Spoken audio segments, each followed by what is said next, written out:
Bonjour à toutes et à tous, vous écoutez Cinécast. Salut Thibaut. Salut Guillaume. Aujourd'hui on parle d'un film Netflix qui est sorti le 14 août, donc c'est le vendredi 14 août. Ça s'appelle Project Power, c'est de Henry Jost et Ariel Schulman, deux réalisateurs américains à qui on doit notamment le film Nerve, c'est leur plus connu, avec Dave Franco, où c'était un film énergétique, tu sais, le New York by Night, un peu ce monde tendu, boîte de nuit, il se passe des trucs, un pitch un peu spécial. Ici c'est un peu la même chose aussi, pitch spécial, New York la nuit, avec par contre c'est pas New York, c'est pas New York. Non, c'est à la Nouvelle-Orléans. Nouvelle-Orléans, d'accord. On aurait dit New York en tout cas sur la bande-annonce, mais c'est pas grave. Avec un casting qui a été un peu upgradé, on a Jamie Foxx, Joseph Gordon-Levitt et Dominique Fishback. On en parlera après, bien sûr. Et de quoi ça parle Project Power, tout est dans le titre. Il s'agit en fait d'une pilule, une pilule magique presque.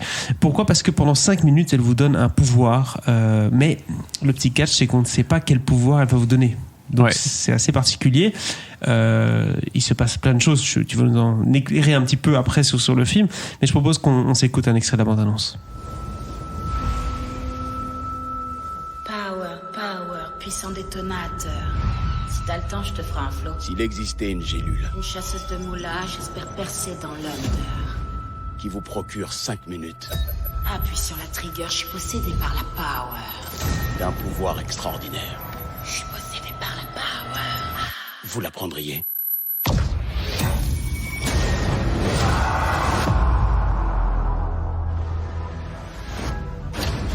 Vous savez pas qui je suis, ni de quoi je suis capable.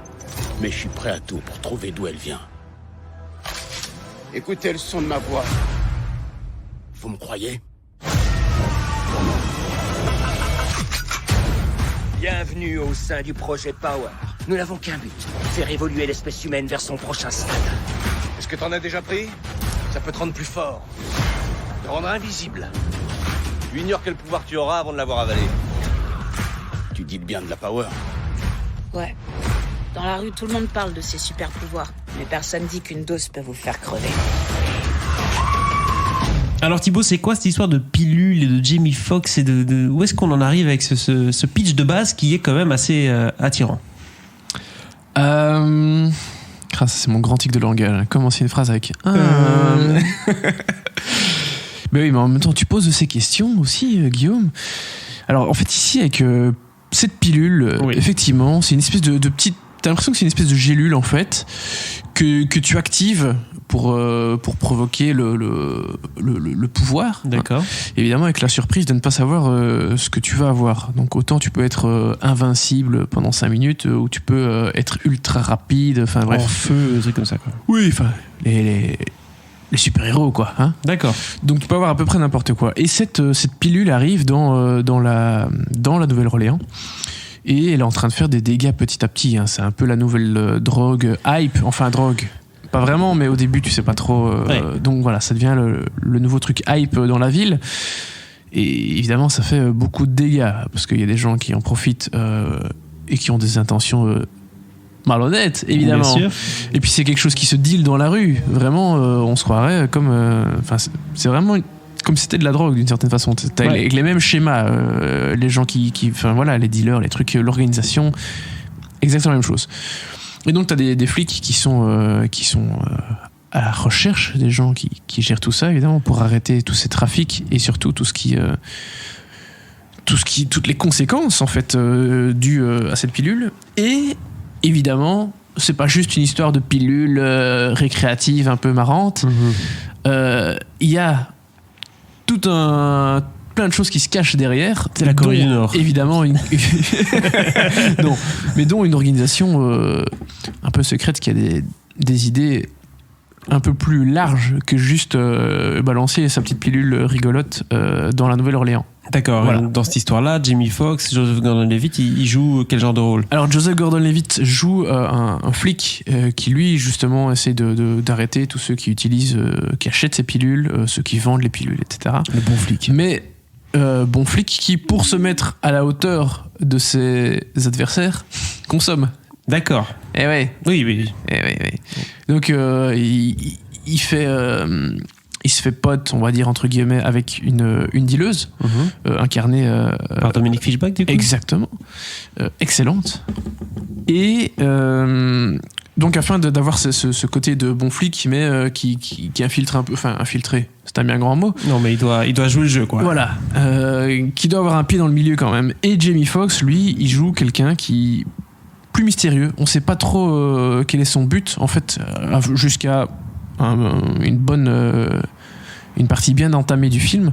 Donc je vais pas trop en dire sur son rôle, mais en tout cas au début du film, on le voit un petit peu comme le méchant. C'est évidemment plus complexe que ça. Forcément. Sinon, et ça, surprise au cinéma, j'ai envie de dire. Ça, on va pas au cinéma. Au cinéma, non, justement, pas au cinéma, mais chez vous. Les bons réflexes. Non, oui. chez vous. Dès maintenant, d'ailleurs, si vous voulez. Chez vous. Ouais. Et donc, quand même, je tiens à le dire, c'est un peu particulier comme pitch. Il y a quand même un élément qui est assez satisfaisant. Ce truc de pilule, on ne sait pas quel effet ça va faire. Ça peut donner lieu à des chouettes moments.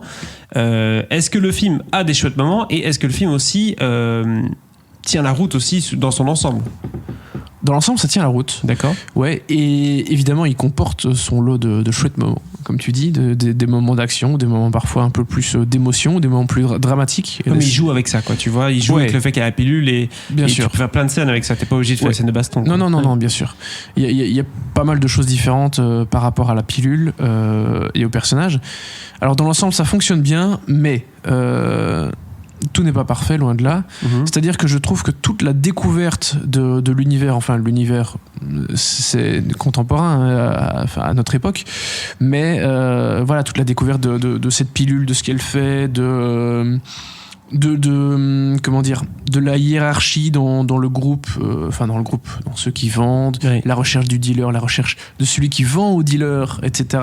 Enfin, remonter la filière, tout ça est hyper intéressant, ça fonctionne super bien. Et donc je trouve que la première moitié du film est vraiment cool.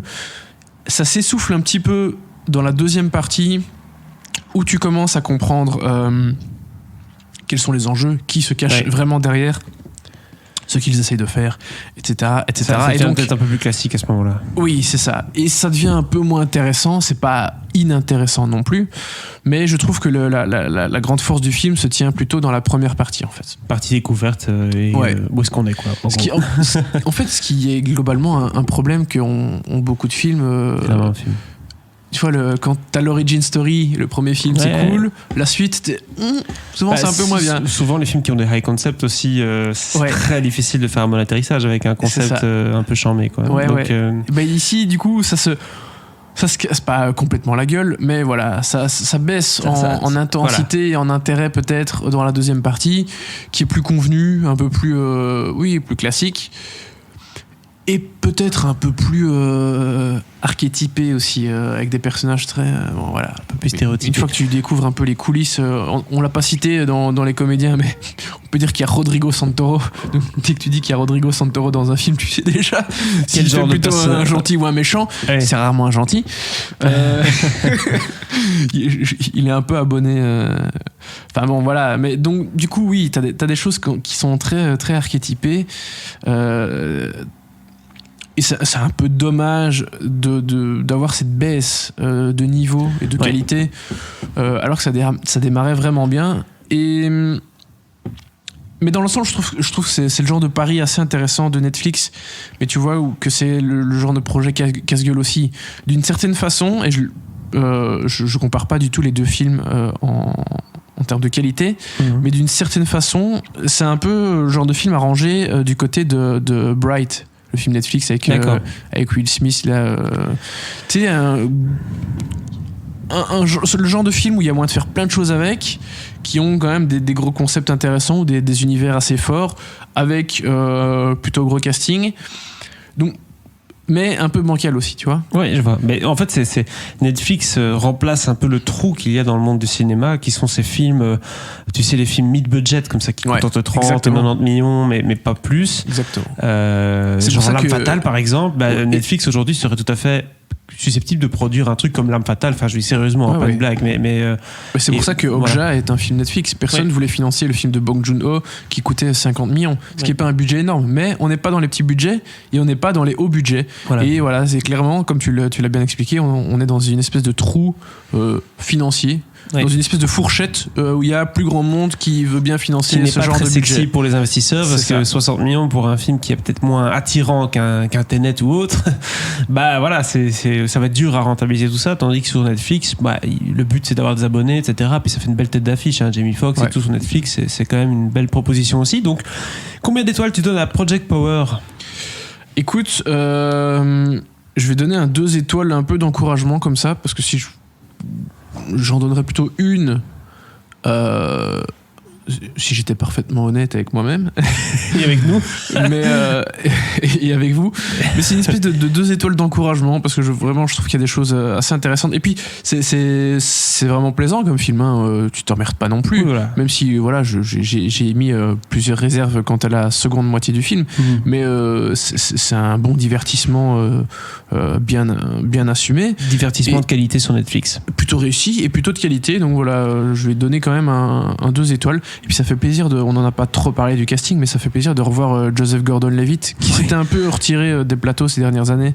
Voilà, il a eu des enfants, il s'est occupé de ses enfants, et là il clame un peu sous tous les toits que c'est pas vraiment un comeback et qu'on le verra dans 3 films cette année. Donc voilà, Joseph Gordon-Levitt is back. Bah, tant mieux.